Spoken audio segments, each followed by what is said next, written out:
Alright, the strategy. This is the strategy in one sentence. We build an ecosystem of micro-influencers that consistently produces content we can use organically and in paid ads to test, learn and scale fast. Then, first of all, phase one. First of all, you have like a low risk first collaboration because you don't want to have an influencer on contract for multiple months if you don't even know if they perform, right? This is a low risk deal, so you have low fees or product only collaborations. And the deliverables are that the influencer delivers content to the brand for the ads, right? So they know already that their content is going to be used for ads or for profile posts, organic posts or whatever. You have immediate value even without sales. So keep in mind that even if you don't get sales from their content, it has value for your brand or for your store. Because it creates brand awareness, social proof, because when they see someone talking about the brand, talking about your product, it creates more trust. Organic growth, because if you post it organically on TikTok or for example Instagram Reels, you can still get views without anything you need to pay for it, so you get literally free views.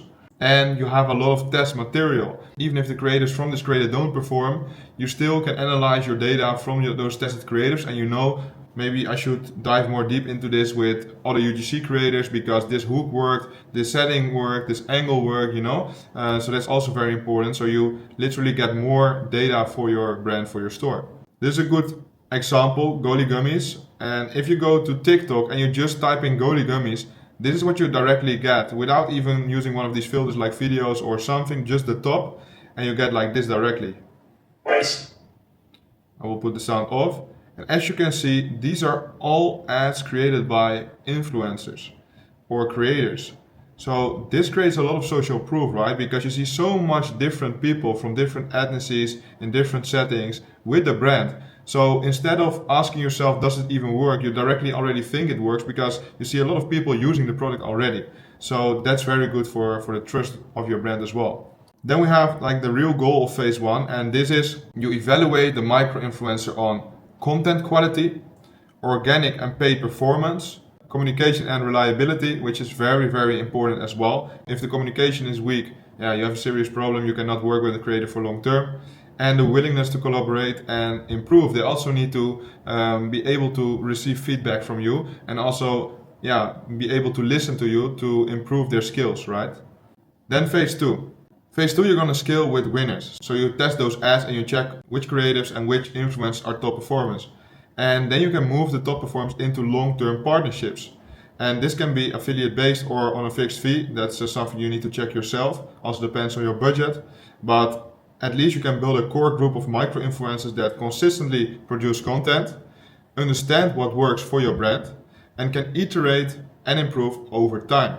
So in this way, with this strategy, with phase one, you create something really valuable because after doing that phase multiple times with multiple creatives, you create a core group with influencers who can always produce for your brand on repeating base. And the good thing about this is as well that they already have the products and your brand in-house, so you don't need to wait until they get delivered their package or whatever. You can directly start creating more content with them.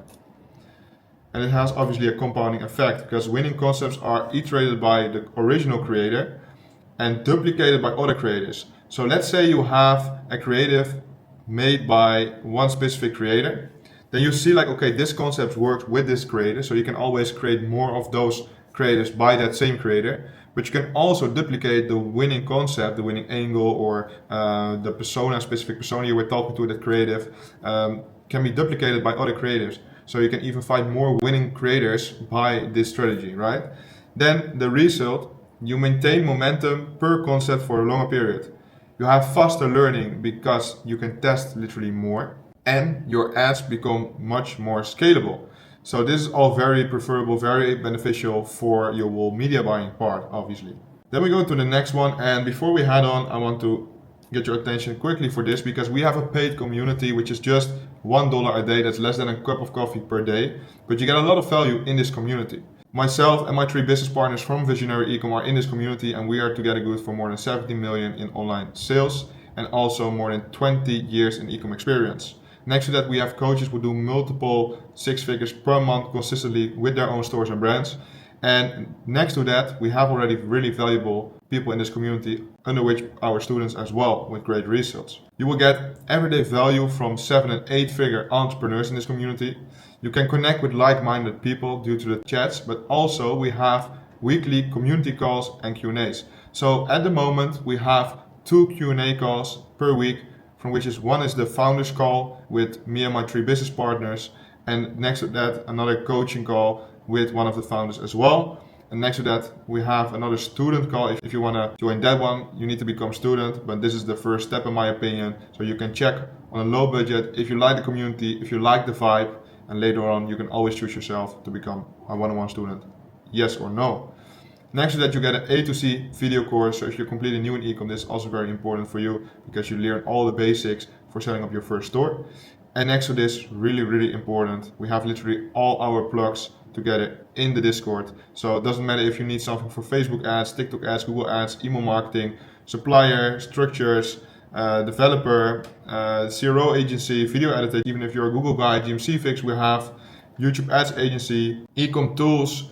We have literally everything because we are more than 20 years combined in this ecom game, and we have literally everything you need for your network. Really valuable. You can cancel this subscription every month, so it's not that you have it for 1 full year. So if you want to join this, the link is in the description, and I see you there in the group coachings.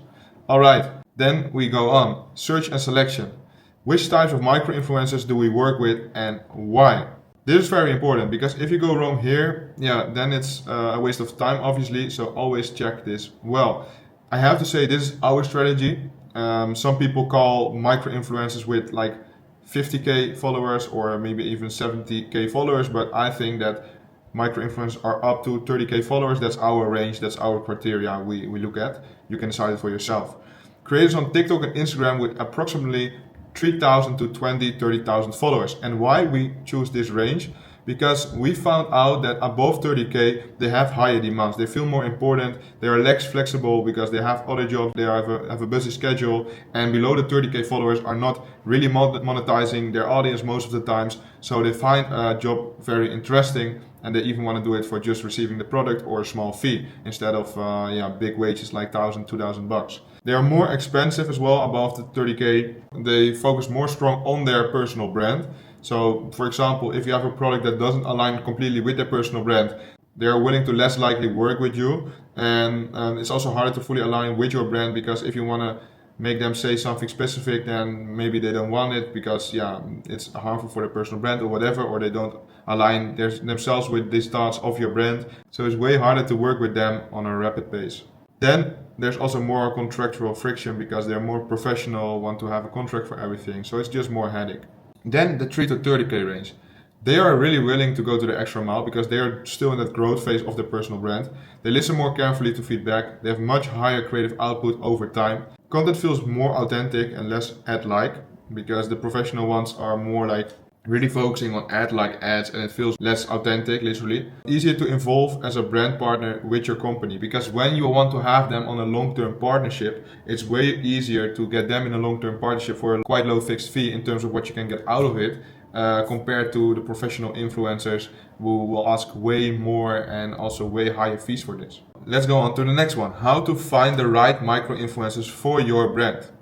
So we had the criteria in terms of followers, but now we check like, okay, how to actually find the perfect creator for your brand. Step 1, create an influencer persona.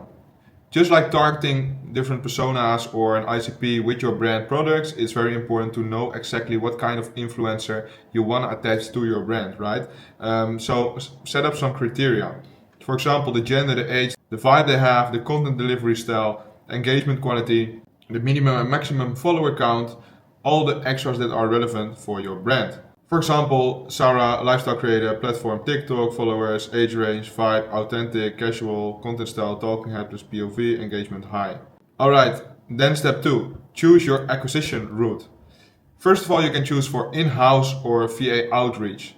The pros of this are the cheapest option, because you can just take a VA or in-house outreach like influencer manager from the Philippines, for example, who can work for, let's say, $6 to $10 per hour, and so it's the cheapest option. You have full control in-house and you have exact influencer targeting. The cons are it's like more time intensive because you need to learn someone the skills if you want to work on low budget, or if you want someone experienced, it's already more expensive. But you also need to double check this person because it's an in-house employee, so it's more time intensive literally. The accounts limits and restrictions you have on your own page. For example, let's say you have your own Instagram page and you're outreaching to creators, you have account limits, you cannot send hundreds of DMs per day, and you will have manual negotiations because you literally need to negotiate yourself every time, and you have less leverage with yourself just as a brand than, for example, you have with an agency, because they are outsourcing literally everything for you, and they do this on a daily basis. They know a lot of creators in their database, so they don't have to do these outreaches every day anymore like you need to do when you do it yourself. Plus they can leverage way more because, for example, the same creator is working with 3 other brands that is a client of the agency, and they can leverage and make it more cheap for you as well. So the pros for this are relatively low cost, about $20 per collaboration, minimal time investment, higher success rates, and professional outreach and negotiation. The cons are less control over creatorship relationships because they are literally having the contact with the creator. You don't build that bond like you do when it's an in-house creator, right? There's one critical factor. You need extremely clear briefing. So you need to communicate the influence type, the content expectations, the deadlines, the usage rights, etc.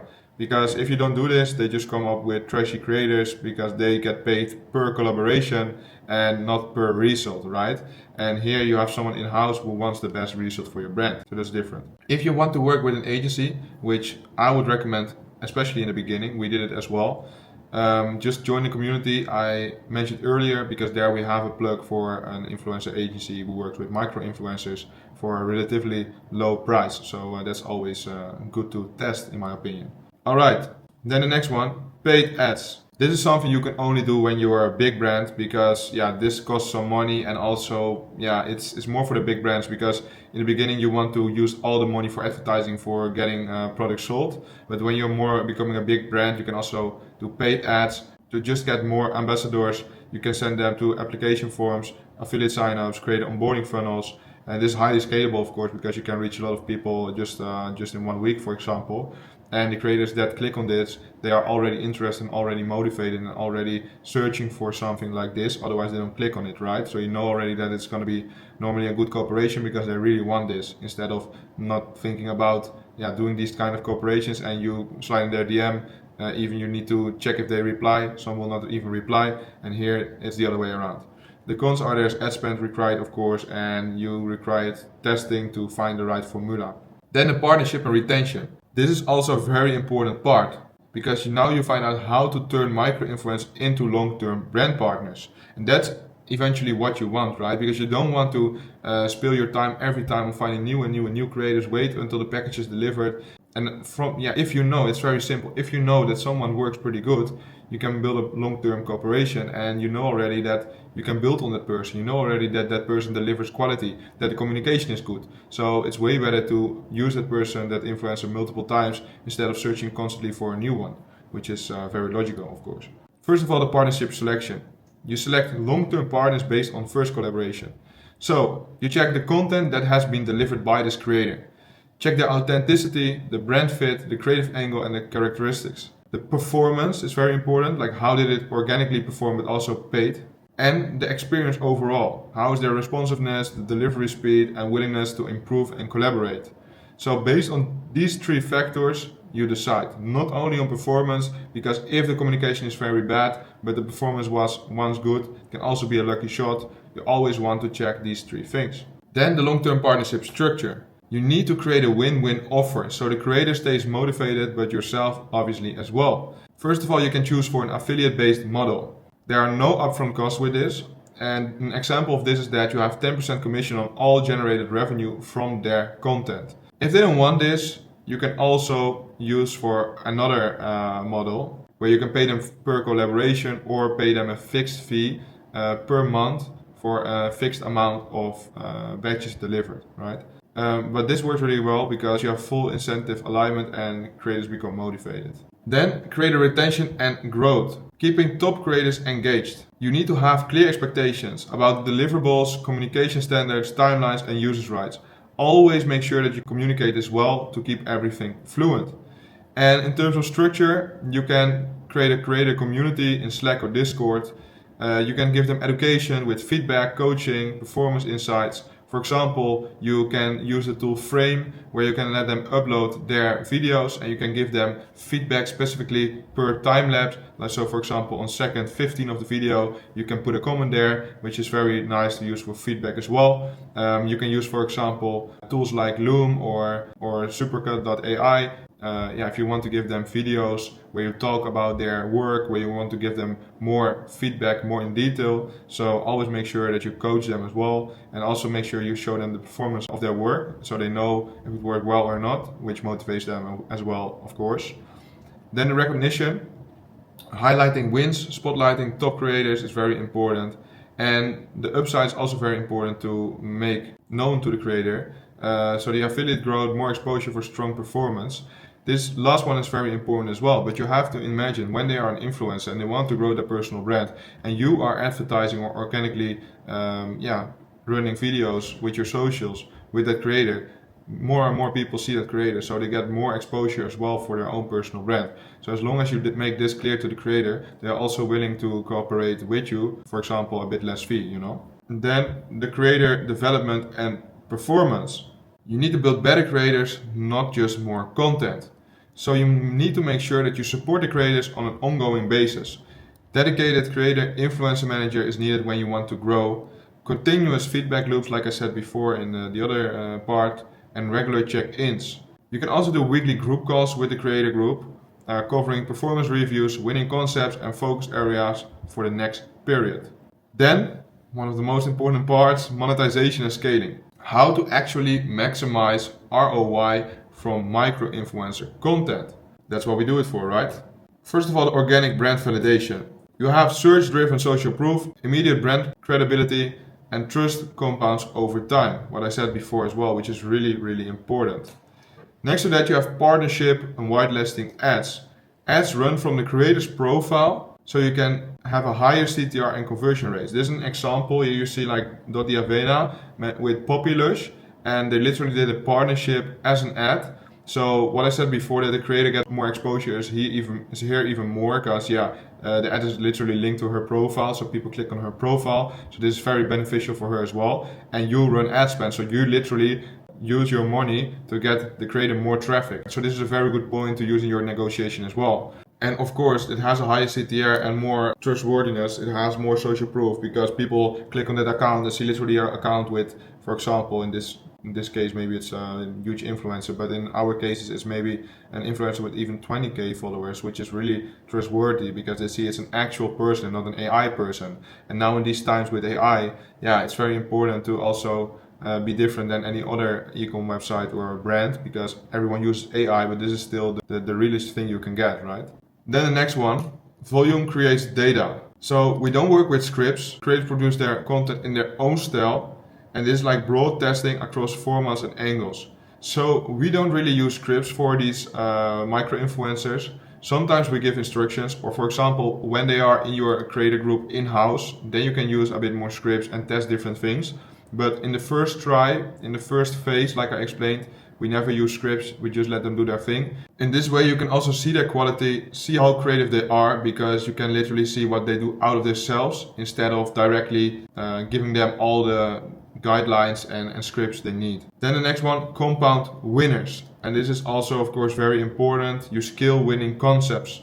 Iterate with original creators, duplicate across other creators like I explained before, and share data transparently. So always be transparent to the creators, how their creators perform, so they also can learn from it as well and improve themselves. Alright, that was it for today. If you have any questions, don't hesitate to send me a DM on Instagram with VE to ask questions about this video or other videos on my channel or any other ecom related matters. If you like this video, don't forget to like, comment, subscribe. I would highly appreciate that. Also don't forget to join the community, the link is in the description, with all the value you can get for just $1 a day, less than a cup of coffee per day, and I'll see you in the next video. Adios.